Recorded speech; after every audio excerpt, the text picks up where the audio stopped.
Welcome to the New School Real Estate Pod. This is a podcast for real estate agents everywhere who are looking to start from scratch or relaunch their business. Our goal is to bring you an amazing guest every single episode who will share something that you can implement in your business today. Let's get into our newest episode. Always, I'm your host, award-winning sales representative, Rob Marsiglio, and I'm joined by my co-host, award-winning representative, Gabriela Batista. And I am so excited for the fact that, I'm spending my 23rd birthday here doing my first podcast.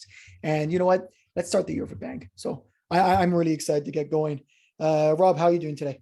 I'm fantastic, Gabe. And same thing. It's officially we're episode 1 today. Episode 0, you can go back and check that one out as our little intro pod.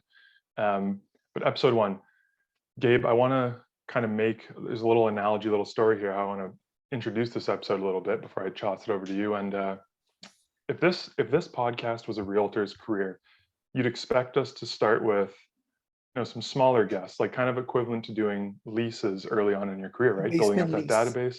You know what I'm talking about?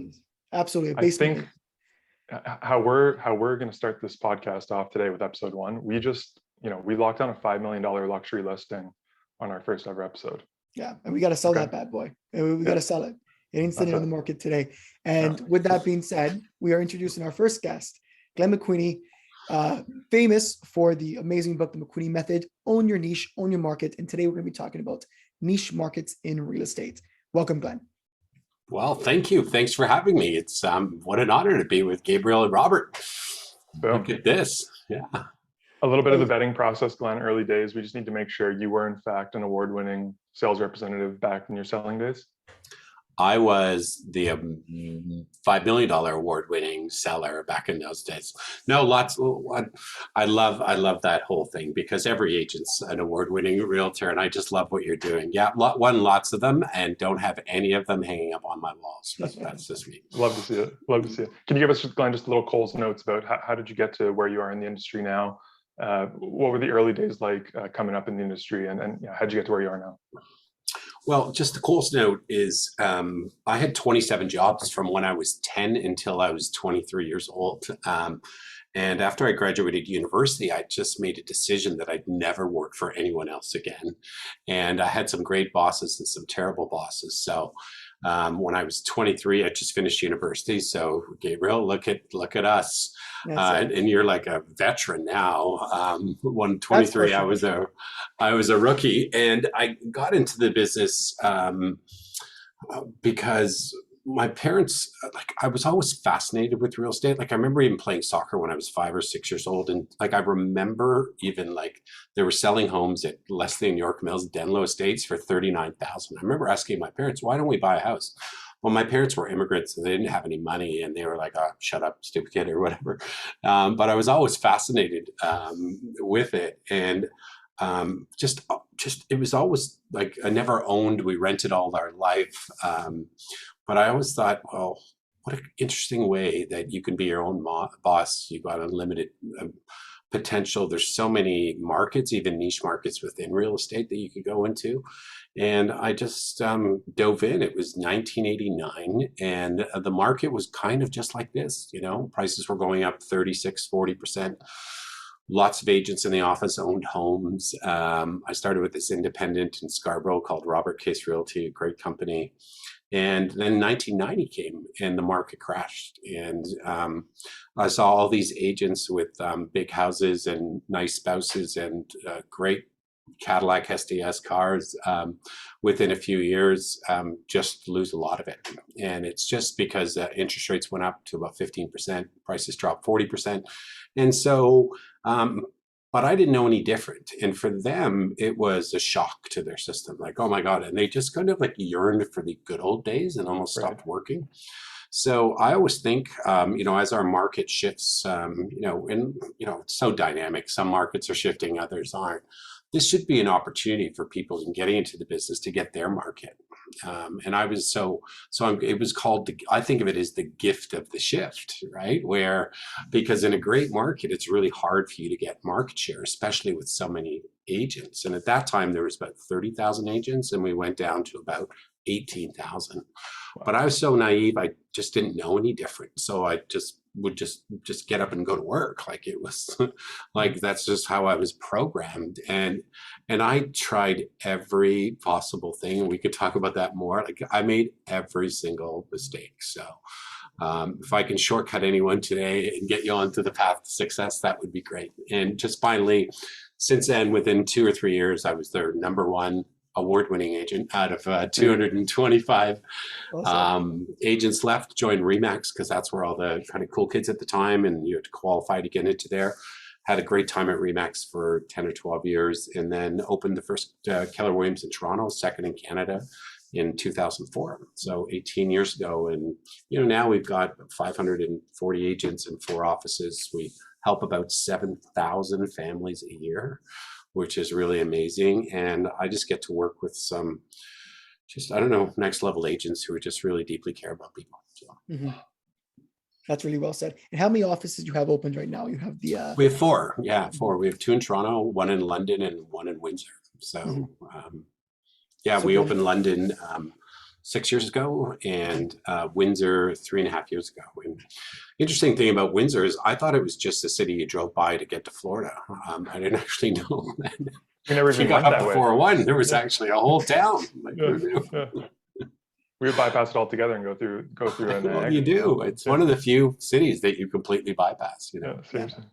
So long story short, instead of us being, you're probably the biggest deal in this room right now.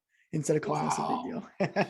But you know what? We got to start with a bang. And, that's why we're really happy to have you on as guest #1. So either way, we'll jump into it. Today, we're talking about something you're really passionate about. And I imagine me and Rob have both had conversations with you regarding niche markets. It's something, you're very knowledgeable about. You wrote, I don't know if people see the screen, but a whole book on, which I have next to me. So there's a lot to talk about. And we'll start off very basic. What is a niche market? Because some people who are maybe very new to real estate don't even know what the word niche means. So give us a quick rundown on what you consider a niche market. Well, I'll answer that. I'll just give you some background, because how this came about is I was watching more and more agents come into the business, and they were trying to be everything to everybody and ended up really being nothing to anybody. And they were all, a lot of the traditional training was like, oh, go knock on a door, go phone. And to me, I was like, well, if you're trying to be everything to everybody, you end up being nothing to nobody, and that doesn't make any sense. So I sent out an email, this is about 8 years ago, at that time we had about 200 agents. I said, who would like to double their income? And 23 people replied, which I thought was low. I thought, hey, maybe more. Anyway, so we worked with them for a year, and after 1 year, all 23 of them doubled, some tripled and quadrupled. But what I'd learned from that became the basis of the book. And what I learned was, if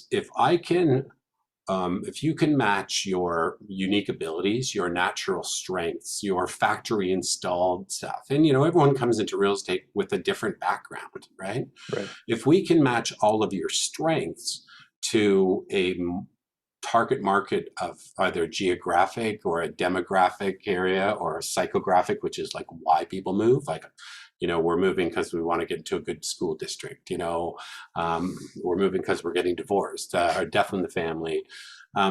It really begins, I guess, okay, the first question you should ask yourself is, who do you want to be a hero to?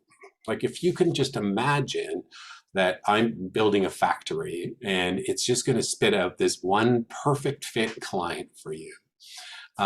Who would it be? Like, how old are they? How much do they make? Are they professional? Are they blue collar? Are they recent immigrants? Are they go to private school? Like, who do you resonate the most with?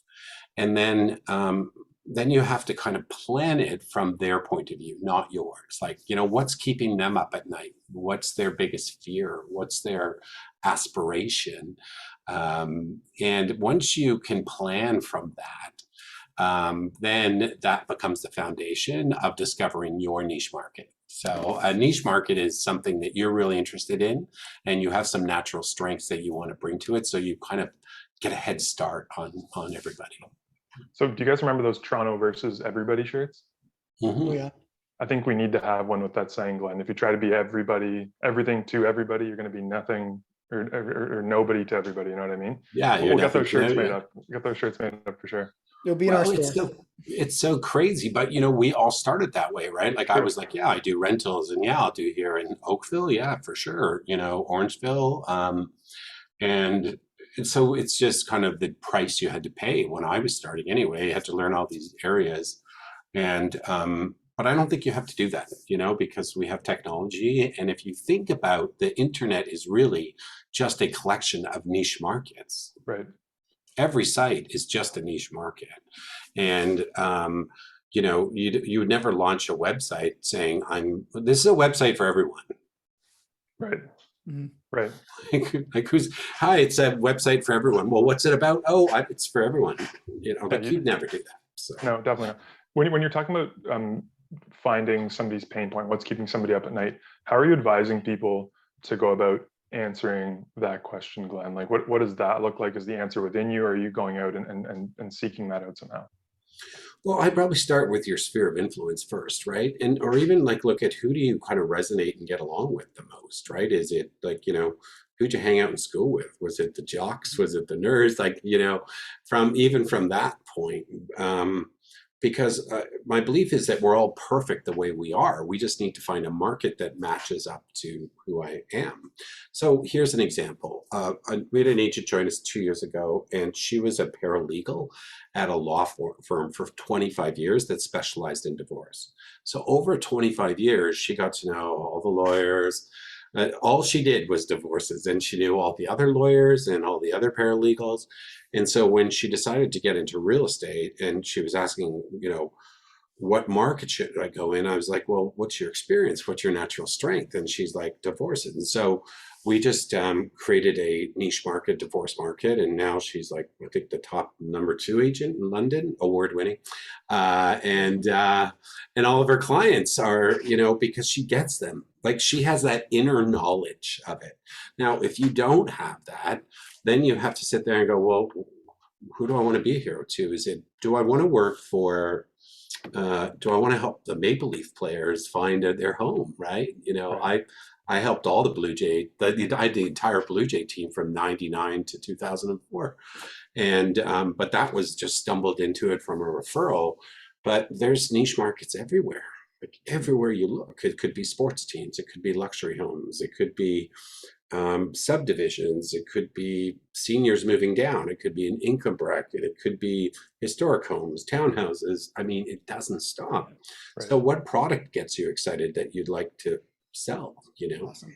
There's a ton of categories out there. I think in your book, you go, I think it's like 3-4 pages where you just go down different categories of different characteristics.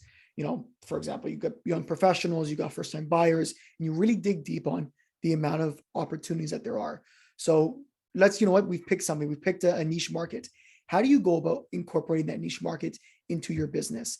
Do you focus all your efforts on your niche market? How do you recommend people go about building their niche market?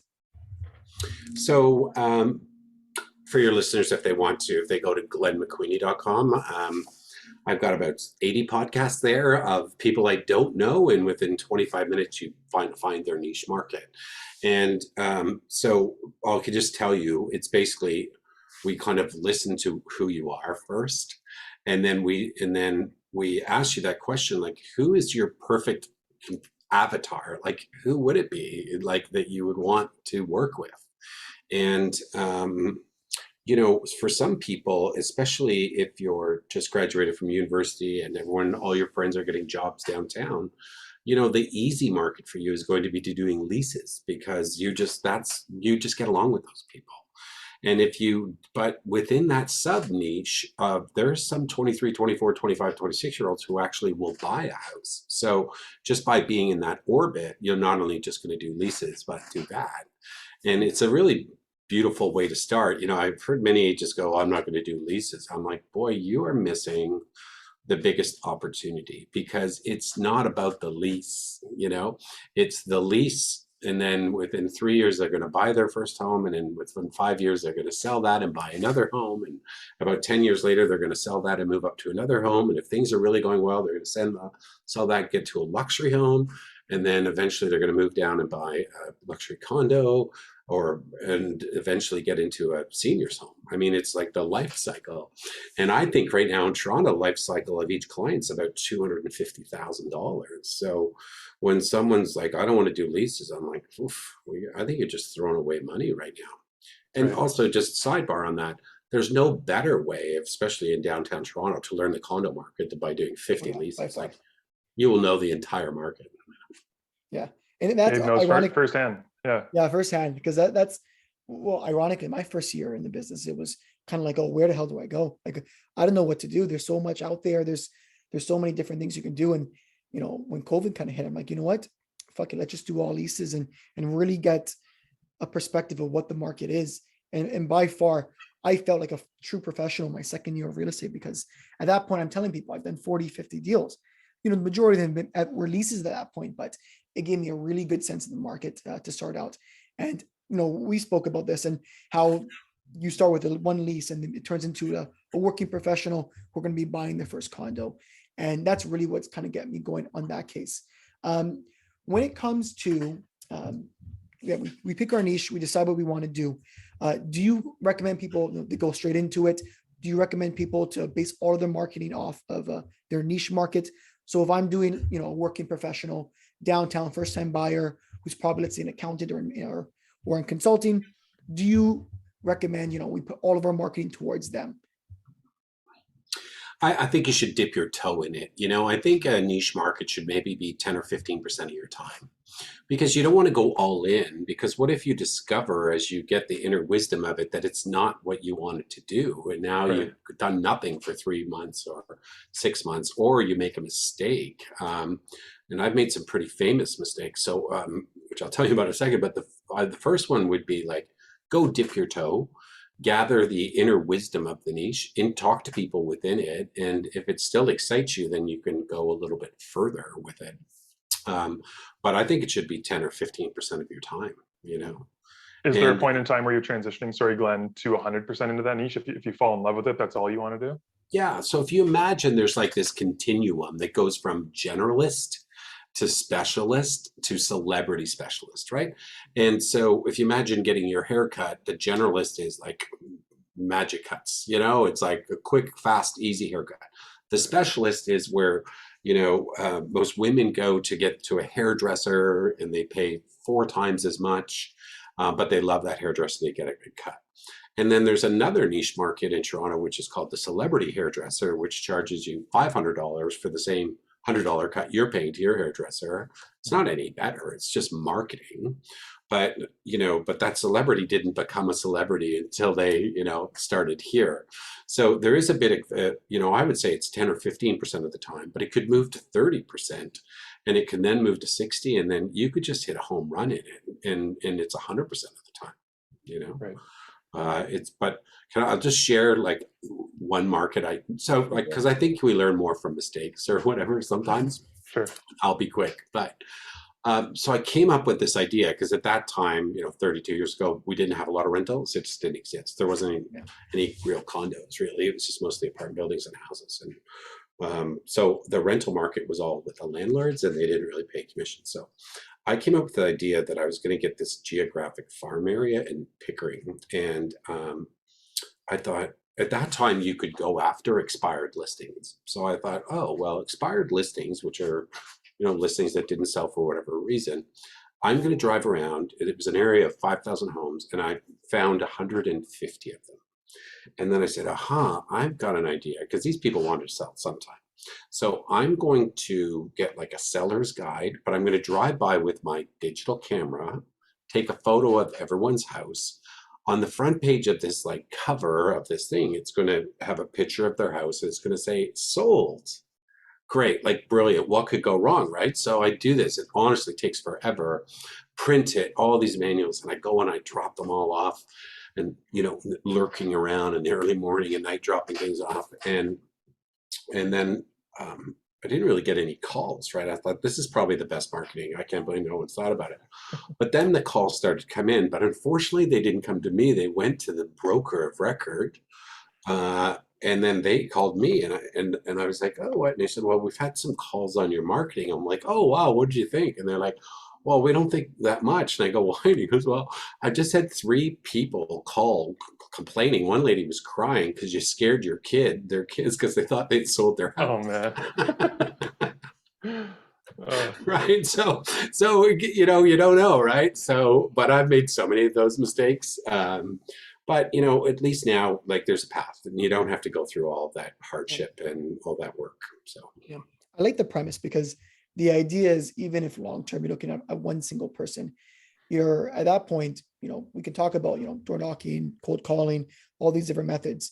You can focus your marketing long term on a very specific topic or person. So instead of door knocking all the houses, you're door knocking houses in the luxury range, or you're, instead of doing online leads, you're not doing it all Toronto, you're doing it of strictly divorcees. So you're very focusing on a lead gen system that makes you kind of the famous person in that area, which is what I love your analogy whenever we talk about it, because you mentioned you don't want to be famous to everyone, you want to be famous to a very core amount of people. yeah. And, you know, if I was a new agent right now, one niche market I'd look at would be like new townhouses under 5 years old, because we know about 80% of them will turn within 5 years. And so, and they're short, like, you can go and do 100, you could hand off the mailers, you don't have to pay, you know, because you don't have a lot of money to market, right? And the beautiful thing about that is like, they're first time sellers, so they have no idea what they're doing, just like Right. you, right? Right. Like, you have no, you know, when you get your first listing, you're like, I don't know what to do, you know? So, Yeah. so it's just whatever your skill sets are. It's just about getting a little bit more creative and not trying to follow what everyone else is doing, because most of it doesn't work anyway. So. And just based on that there too, Glenn, like, I've heard you mention that in a couple of different talks on office meetings, and there's a pocket of townhomes kind of in the little community that I'm serving right now, and there's probably 200 units in there, and I'd say currently, last I checked this morning, I think 7 of them were for sale, and there's probably been, since the start of the year, 15 sales in that pocket already. So 100% people, if the award wasn't enough for you to trust what Glenn's saying, there's the proof in the pudding right there with the townhomes idea, Glenn. Yeah, well, He's got a book, guys. He's got a book. He's got a book. He knows what he's talking about. Well, here's the great thing is that the you know, the townhouses, a lot of times you'll have 20% turnover, right? Yeah. And if you compare that to detached homes in older subdivision, it might be at 2%, right? Right. And it's a hard bet right now because, you know, my mother-in-law is 84, like, she looks 64 and acts 44. Like, there's no, like, she's not moving, you know what I mean? And, like, Yep. how do you plan on that, right? So yeah, go over to the highest, you know, the highest churning or turnover areas, and you'll find that most people don't go after them. They blanket these detached homes because they want the higher price point. I'm like, hold on. If you think about this little principle of triangulation, which is, if I go and door knock, or if I'm dropping mail or whatever I'm doing to meet those people in the block, don't go after their listing, go after their purchase. Like, if you were going to move, where would you go to?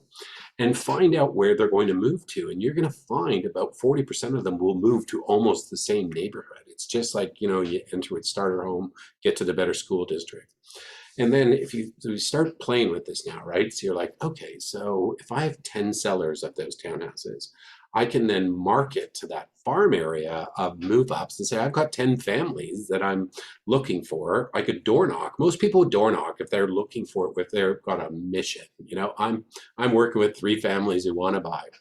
And then I can also market back into Facebook or into ads or whatever. And I could say, you know, here's the secret.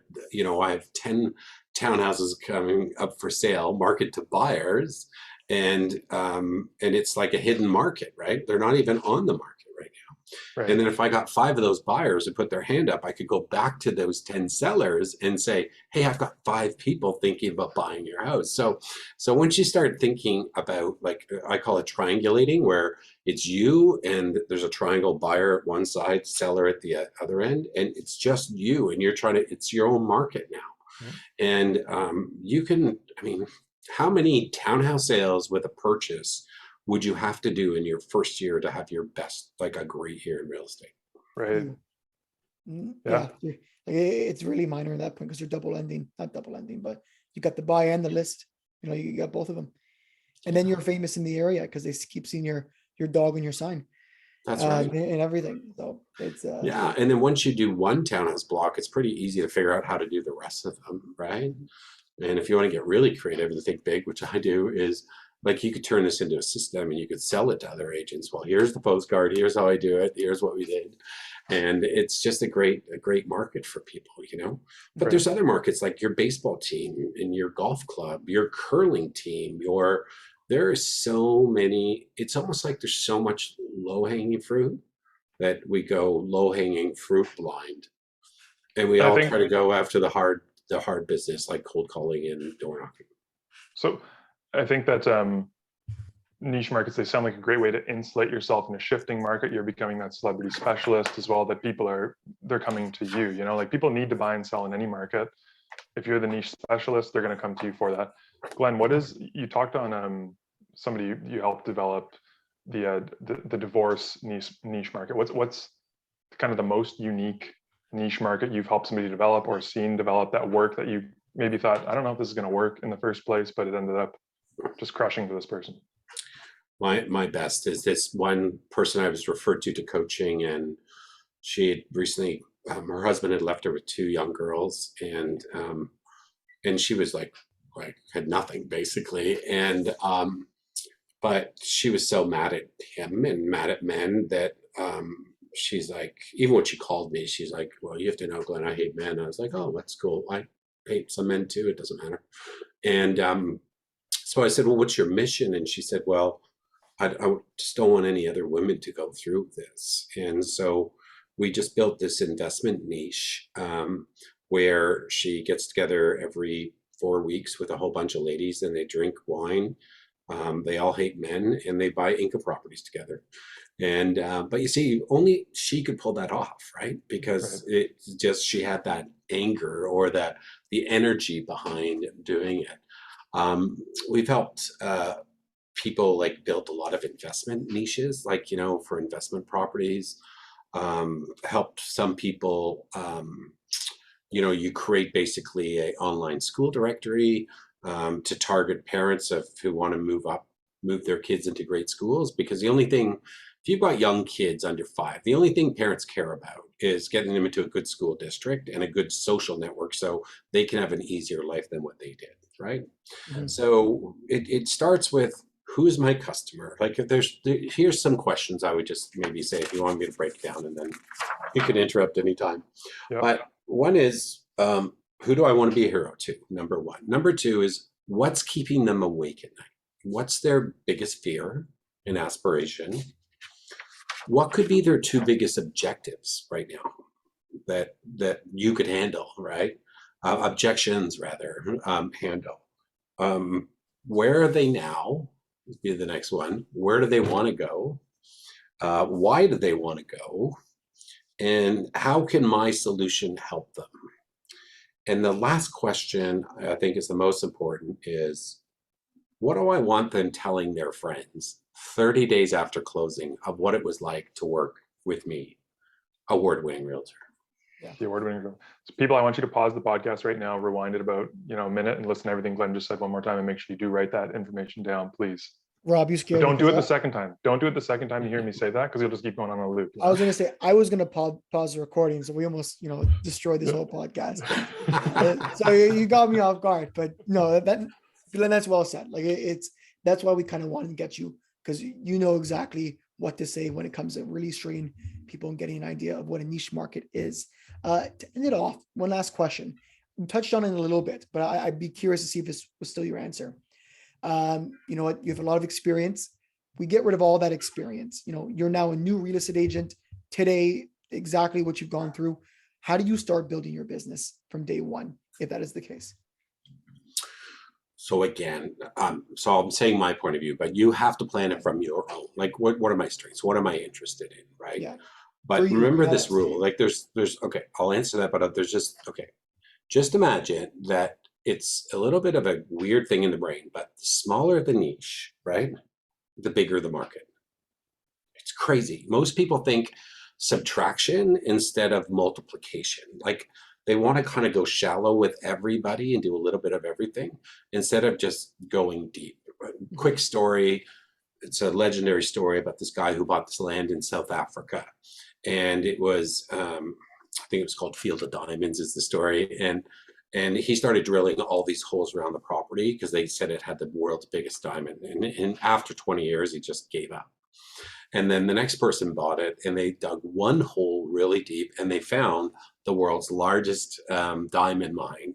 And it's about going deep one place because, so it's like the smaller the niche, the bigger the market, your income goes up, but your time and effort goes down because they start like birds of a feather flock together. So if you've helped like I had this one niche where I was referred to a guy and he was graduating from U of T pharmacy department. And I helped him buy his first condo. Well, within a year, I'd helped 10 pharmacist grads from U of T because word just got out, right? And so I would go narrow and to answer your question is whatever excites you, first of all. But I still think the most lucrative niche, like the most like unavoidable, most profitable one right now is freehold townhouses under 5 years. Like there's just no way. Or new construction starter homes under 5 years, right? Sure. Yep. Because it's just a great market, and most of them are owner occupied. They never had an agent when they bought. They bought from the builder, so you're not going to have any competition. Mm-hmm. No, that's really well said. And you know what? If anyone now is looking at the niche market, they got to send you a quick referral fee because that's going to start their business in the next 10 years. Either way, we appreciate you coming on, Glenn, as episode number 1, concludes. With that being said, tell us a little bit about what's going on your end. What are you up to in the next little bit? How can people reach out to you if they wanted to ask questions? Well, I do have a coaching company. They could just go to glennmcqueenie.com. So GLENMCQUEENIE.com. And you can walk through that process. Mm-hmm. I only really work with probably 4 or 5 coaching clients a year. Probably not a lot of brand new people. But I could refer you to a great coach for that. Mm-hmm. But I think here's what I would say is breathe. It's going to be okay. I know it seems overwhelming because there's just so much to know, and how can you know everything, and how can you do everything, and how can you be everything? But just try to cut through the clutter on that. You have to learn the product, number 1, whatever area you're in. What's your value to the client? I got to know the product. Number 2, you have to learn the market. You have to become the local economist of choice to be able to interpret days on market, price to sale, like what is the listing inventory? Are we in a buyer's market, seller's market? You need to kind of get the confidence of the data, which will give you a lot more clarity and will help you lead your clients more. So I think 90% of it is you have to just go learn a market, and 10% of you has to go learn to market to that market. But what do most people do is they spend 90% of their time, like they go to one seminar and someone says, I get 100 listings a year by giving out free flowers or free pumpkins. Oh no, I get 50 listings a year by drinking with my buddies at a bar. Like everyone's got a story on what works. But I would just say to you, it's like, let's go internal. Like, who am I? What makes me amazing? Who do I want to be a hero to? And then just start planning it from their point of view. What's keeping them awake at night? What's their biggest fear? What are their objections? Where are they now? Where do they want to go? And I think that will give you a really good, strong foundation. And finally, it's going to be okay. Okay, it's going to be okay. I didn't think it was going to be okay. There was some times when it wasn't okay. But if you just keep showing up amazing and you go with a servant's heart and you want to help people, you're not, if you're just in this for the quick money, great, you might do well short term. But if you want to build a great long term, build your wealth, and it's been very great for me, I'm very grateful, then, let's just focus on how can I be a servant to those clients and help them every step of the way. Love it. Mm-hmm. Well, that's a great way to conclude it with that message. All the agents at KW referred Urban are really happy to have you. So, and that's the end of our episode of New School Real Estate. Thank you for tuning in and listening to all the great value that our guests had to provide today. Hopefully you can take away one thing from what we spoke about and apply it to your business and truly make it new school. If you are a new or growing agent looking for some supports to grow your real estate business, feel free to reach out to Rob or myself on social media. We'd be happy to have a conversation. But until next time, make it a day and stay busy, my friends.